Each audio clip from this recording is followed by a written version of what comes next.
for joining me today. As you can see, I have my son here with me because Halloween is coming up. I decided that I wanted to do a video on like whispering a spooky story. So yeah, I went searching through Reddit and I found one that I could potentially read to you. And yeah, so anyways, just tuck yourself in, get comfortable, and just listen to this spooky story. This will probably be a shorter video, so we always love those. Or do we? I don't know. Let me know in the comments. Do you like longer or shorter videos? I don't know what the algorithm wants these days, I'm not gonna lie. Like, I love long form content, but everybody loves short content now. So I could have made this into a short, I think, but that's not fun to me. But anyways, let's just get into it. This is by the user General Cobbler 4415. I read that they wanted like credit in the replies, so that's why I said their user if you want to look it up. Anyways, this was written a year ago. And this is a real story from their perspective, I think. Okay. I think for this part, I'm gonna try to let my voice slip through the whispers, because I like that personally when I'm telling a story and when I'm hearing a story. When I moved into my new house a few months ago, I felt a mix of excitement and apprehension.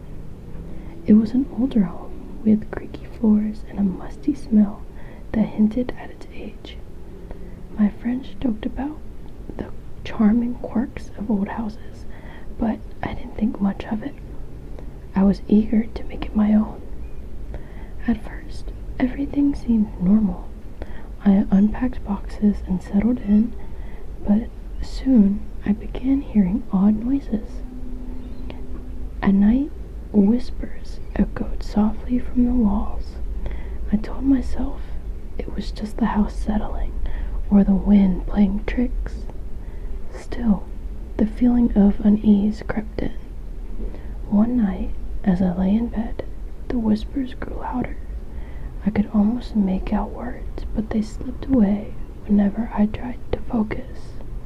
I sat up, my heart was racing, and I was straining to listen.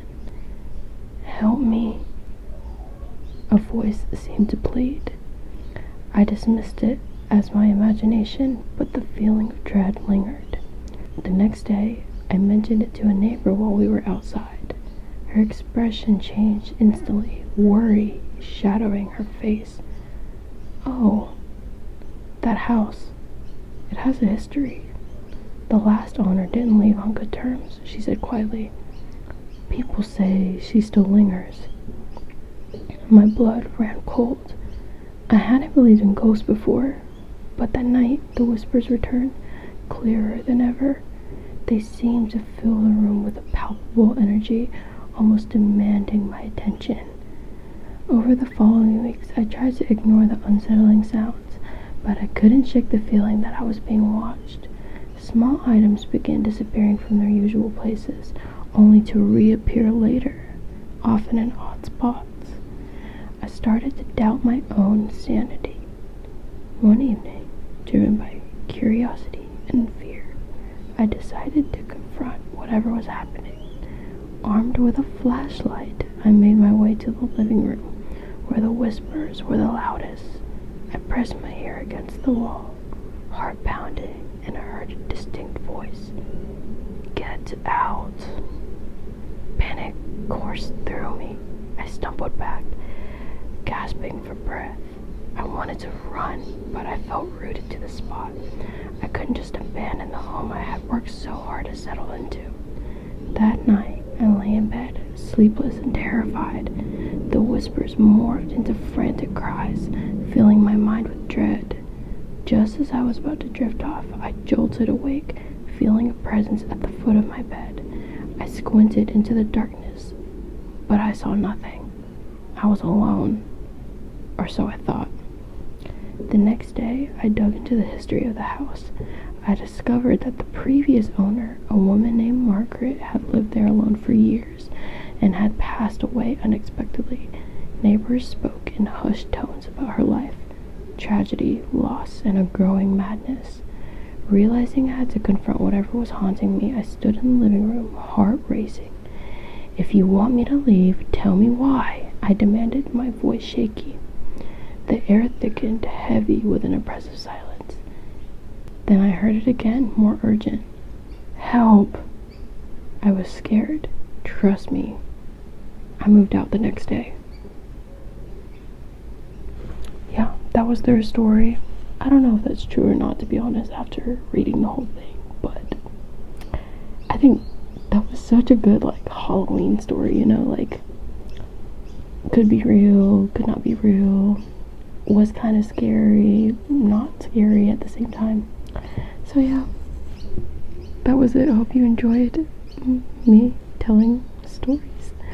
Leave a comment down below if you have your own scary Halloween story, and give it a like. Give the video a like down below, that thumbs up, if you want to hear more of this, because I think I'm pretty good at telling stories, or at least reading other people's stories. When I'm telling my own, like, I branch off into several different ideas and then I just get lost. But yeah, thank you guys for watching, and I will see you in the next happy Halloween, or happy following, as I've been saying. Okay, bye. Then I heard it again, more urgent. "Help!" Then I heard it again.